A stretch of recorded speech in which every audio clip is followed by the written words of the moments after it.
A very good afternoon to everyone. And education is the most powerful weapon which you can use to change the world. National education policy 2020 को 21st century की education policy कहा जा रहा है। इसके लागू होने से बहुत सारे प्रोग्रेसिव और अपलिफ्टिंग चेंजेस एजुकेशन सिस्टम में होंगे। इसका विजन इंडिया को ग्लोबल नॉलेज सुपर पावर बनाने का है। चलिए बात करते हैं नेशनल एजुकेशन पॉलिसी 2020 की। इस पॉलिसी के ड्राफ्ट को पद्म विभूषण डॉक्टर के कस्तूरी रंगन जी ने honourable HRD minister Shri Ramesh Pokhriyal ji को दिया और पहली बार देश में इतने लार्ज स्केल पर चर्चा के बाद कोई पॉलिसी बनी। लगभग 2 लाख सजेशंस आई और 2.5 लाख ग्राम पंचायत इन्वॉल्व हुई।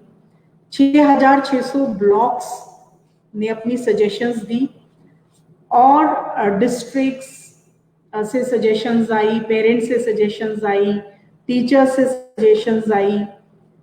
सभी लोगों ने अपनी राय भेजी मिनिस्ट्री को और इस पॉलिसी में सबको कॉर्पोरेट करने की कोशिश की गई।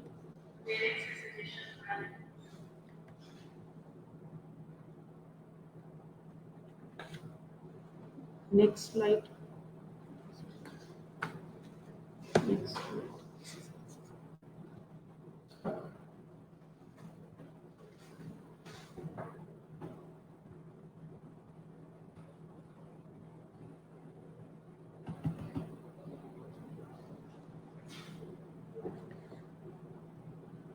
Ministry of human resource development अब मिनिस्ट्री ऑफ एजुकेशन के नाम से जाना जाएगा और 1968 में पहली एजुकेशन पॉलिसी आई और 1986 में दूसरी एजुकेशन पॉलिसी आई, जिसमें थोड़े से माइनर चेंजेस 92 में किए गए और अब नेशनल एजुकेशन पॉलिसी 2020 के बारे में हम लोग बात कर रहे हैं।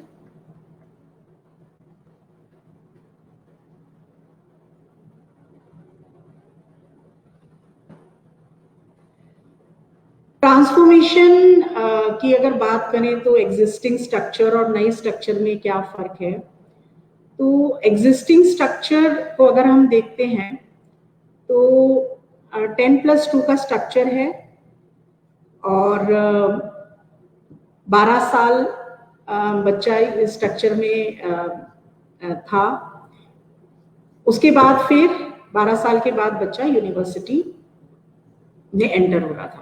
अब जो नया स्ट्रक्चर है वो 5+3+3+4 के स्ट्रक्चर के हिसाब से बच्चे की एजुकेशन होगी। 3 साल जो शुरुआती हैं वो आंगनवाड़ी और प्री स्कूल में रहेंगे और फिर 12 साल जो है बच्चे की स्कूलिंग चलेगी। अब बात करते हैं इस स्ट्रक्चर के विस्तार से इसके अंदर जाते हैं। तो सबसे पहली जो है फाउंडेशन स्टेज है बच्चे की।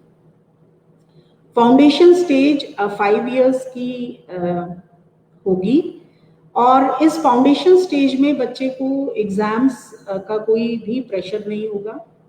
इसमें 3 साल बच्चा जो है प्री स्कूल, आंगनबाड़ी या बाल वाटिका में रहेगा, पढ़ाई करेगा और 2 साल क्लास 1 और 2 के होंगे। इसमें जो है बहुत ही फ्लेक्सिबिलिटी रहेगी, मल्टी लेवल पे बच्चे की पढ़ाई होगी, प्ले और एक्टिविटी बेस्ड होगी, डिस्कवरी बेस्ड होगी। बच्चे को colour, shape, alphabet, numbers, nature के बारे में पढ़ाया जाएगा, आर्ट एंड क्राफ्ट और म्यूजिक पढ़ाया जाएगा। तो बच्चा प्ले वे मेथड से इस लेवल में पढ़ाई करेगा बिना किसी प्रेशर के, हंसते खेलते बच्चे की फाउंडेशन ईयर में पढ़ाई होगी। इसके बाद फाउंडेशन ईयर के बाद हम नेक्स्ट स्टेज जिसको कि प्रिपरेटरी स्टेज बोला गया है। प्रिपरेटरी स्टेज 3 इयर्स की होगी और इस स्टेज में एग्जाम स्टार्ट होंगे। क्लासेस 3rd से 5th तक की स्टेज को प्रिपरेटरी स्टेज कहा गया है। इसमें एक्टिविटी बेस्ड और इंटरैक्टिव क्लासरूम लर्निंग होगा। इसमें जो जिस लैंग्वेज में बच्चे को पढ़ाया जाएगा, बच्चे की मदर टंग होगी, होम लैंग्वेज होगी, लोकल लैंग्वेज में पढ़ाया जाएगा। हालांकि इस फीचर को मैंडेटरी नहीं किया गया है, लेकिन फिर भी बच्चा मदर टंग में और होम लैंग्वेज में अगर पढ़ता है तो पॉलिसी के हिसाब से और हम एजुकेशनलिस्ट के हिसाब से भी बच्चा अच्छे से समझ सकता है चीजों को। इसके बाद वाली जो स्टेज है वो क्लास 6 to 8 वाली स्टेज है, जिसे कि मिडिल स्टेज कहा गया है। और इसमें बच्चा 6 to 8 क्लासेस के बच्चे को एनरोल होगा।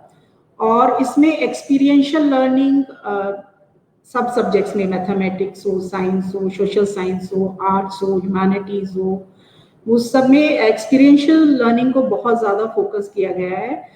और सभी सीबीएसई स्कूल्स के टीचर्स की, प्रिंसिपल्स की बहुत सारी ट्रेनिंग हो चुकी है एक्सपीरियंशियल लर्निंग को इन्हांस करने के लिए। एक्सपीरियंशियल लर्निंग में एक्चुअली ज़्यादा फोकस रहता है कि हम अपनी टीचिंग को रियल लाइफ एक्सपीरियंसेस से अटैच करें और बच्चा रियल एक्सपीरियंसेस लेके सीखे। इसी स्टेज पे कंप्यूटर कोडिंग भी बच्चों को सिखाई जाएगी और टीचिंग एंड लर्निंग प्रोसेस में टेक्नोलॉजी का इस्तेमाल होगा।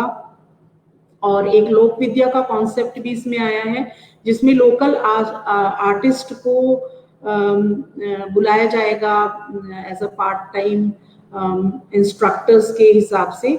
इसमें एक और बहुत इंपॉर्टेंट फीचर है, वो है वोकेशनल एजुकेशन। इसमें ऐसा प्लान किया गया है कि बच्चा 10 डेज का एक बैगलेस पीरियड होगा बच्चे का 6 to 8 क्लास में, और बच्चा उस पीरियड में इंटर्नशिप करेगा। लोकल एक्सपर्ट्स के साथ बच्चा सीखेगा, जैसे कारपेंटर्स हो गए, गार्डनर्स हो गए, स्कल्पचर्स हो गए, आर्टिस्ट हो गए।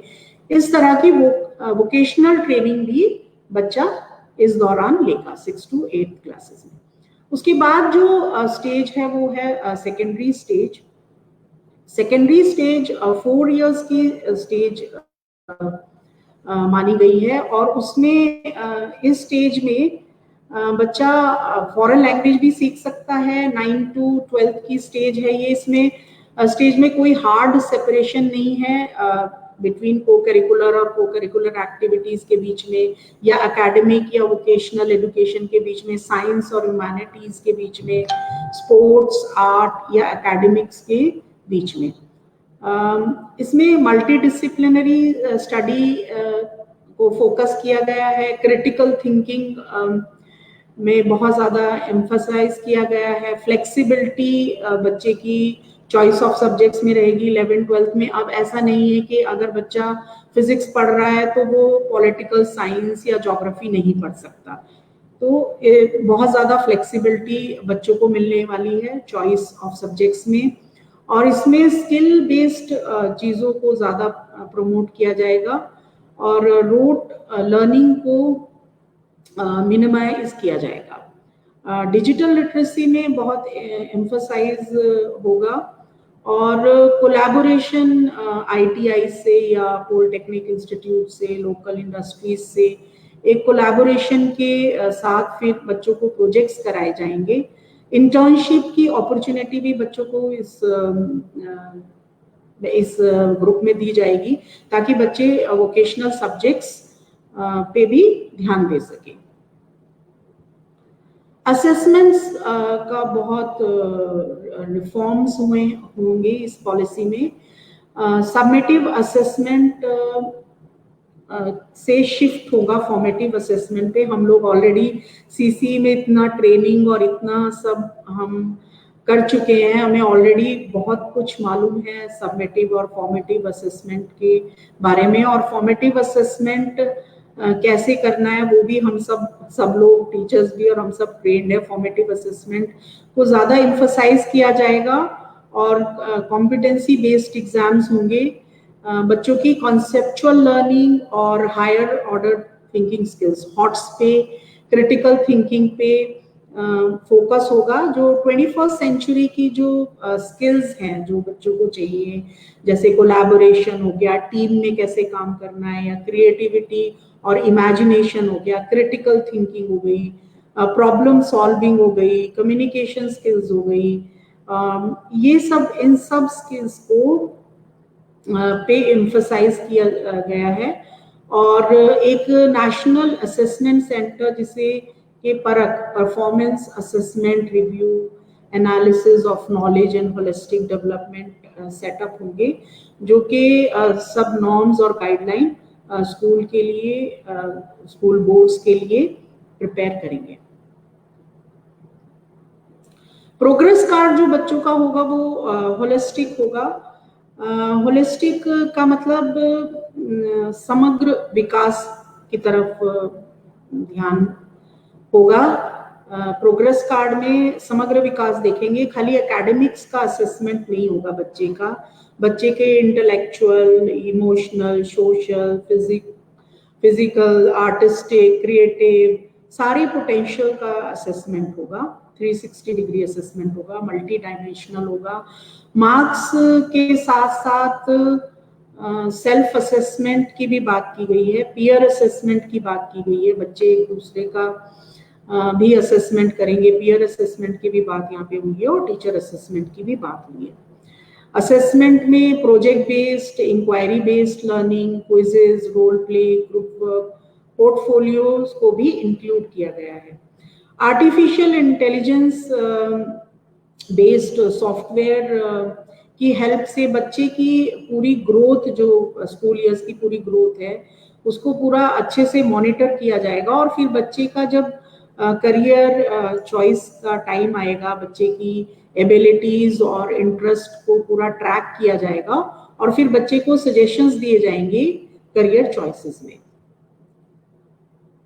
टाइमलाइन जो इम्प्लीमेंटेशन की है ये न्यू असेसमेंट पैटर्न की, ये 21-22 में क्लास 9th का असेसमेंट होगा और पहली बार इस पॉलिसी के हिसाब से असेसमेंट पैटर्न में जो बदलाव आएगा वो सेशन 22 और 23 में होगा।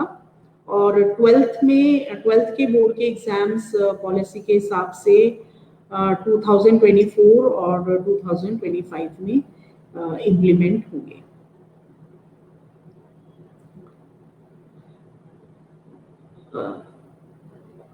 इसके बाद हम बात करेंगे हायर एजुकेशन की। हायर एजुकेशन में ग्रेजुएशन को 4 इयर्स का किया गया है और इसमें मल्टी एंट्री और मल्टी एग्जिट के ऑप्शंस दिए गए हैं। कॉलेज एडमिशन में अब कॉमन एप्टीट्यूड टेस्ट भी होगा, कट ऑफ मार्क्स के साथ साथ एक कैट का एग्जाम भी होगा और स्टूडेंट्स के लिए एक academic bank of credit establish किया जाएगा, जिसमें कि बच्चा जो भी एकेडमिक क्रेडिट या बच्चा कोई जैसे रिकॉग्नाइज्ड हायर एजुकेशन इंस्टीट्यूट से कोई सर्टिफिकेट का कोर्स कर रहा है या कोई डिप्लोमा कर रहा है या कोई डिग्री कोर्स कर रहा है, तो वो सारा उसमें स्टोर होता जाएगा, तो उसको एकेडमिक बैंक ऑफ क्रेडिट बोला गया है। और अब स्टूडेंट्स को ऐसे बीएससी, बीए या इस तरह के नामों से नहीं जाना जाएगा ग्रेजुएट्स को, बल्कि सारे कोर्सेज को ग्रेजुएशन कोर्सेज ही कहा जाएगा। अगर स्टूडेंट 1 साल का ग्रेजुएशन का कोर्स लेता है और फिर किसी वजह से वो ड्रॉप आउट हो जाता है बीच में से, तो उसको सर्टिफिकेट मिलेगा और वो उसका वेस्ट नहीं होगा। और फिर अगर बच्चा कोई 2 साल के बाद किसी प्रॉब्लम की वजह से ड्रॉप आउट होता है तो उसको डिप्लोमा मिलेगा। और अगर 3 इयर्स के बाद बच्चा किसी रीजन की वजह से ड्रॉप आउट होता है तो उसको डिग्री मिलेगी। और 3 इयर्स कुछ जॉब्स में और कंपटीशन में 3 इयर्स भी सफिशिएंट होंगे। 4 इयर्स का ग्रेजुएशन जो बच्चे करेंगे तो उसको रिसर्च ग्रेजुएशन कहा जाएगा और ये ग्रेजुएशन 4 इयर्स की इस तरह से हो जाएगी। अब बात करते हैं पोस्ट ग्रेजुएशन की। पोस्ट ग्रेजुएशन 1 साल या 2 साल की होगी। जो बच्चे 4 इयर्स का ग्रेजुएशन करेंगे तो उनको 1 साल का पोस्ट ग्रेजुएशन कोर्स करना है और जो 3 इयर्स का ग्रेजुएशन कोर्स करेंगे उनको 2 इयर्स का पोस्ट ग्रेजुएशन कोर्स करना होगा। एमफिल पूरी तरह से हटा दिया गया है, एमफिल कोर्स को पूरी तरह से हटा दिया गया है और अब पीएचडी कोर्स भी 4 इयर्स का होगा और ये मैंडेटरी किया गया है कि सब पीएचडी स्टूडेंट्स एक मॉड्यूल करेंगे टीचर एजुकेशन पे। ये बहुत अच्छी पहल है। बहुत ही ज़्यादा एम्फसाइज किया गया है एनईपी में। एनईपी का एम ही यही है कि कोई भी बच्चा शिक्षा से वंचित ना रहे। सोशली या इकोनॉमिकली जो डिसएडवांटेज्ड ग्रुप्स हैं हमारी सोसाइटी के, उनके लिए एक separate gender inclusion fund create किया जाएगा और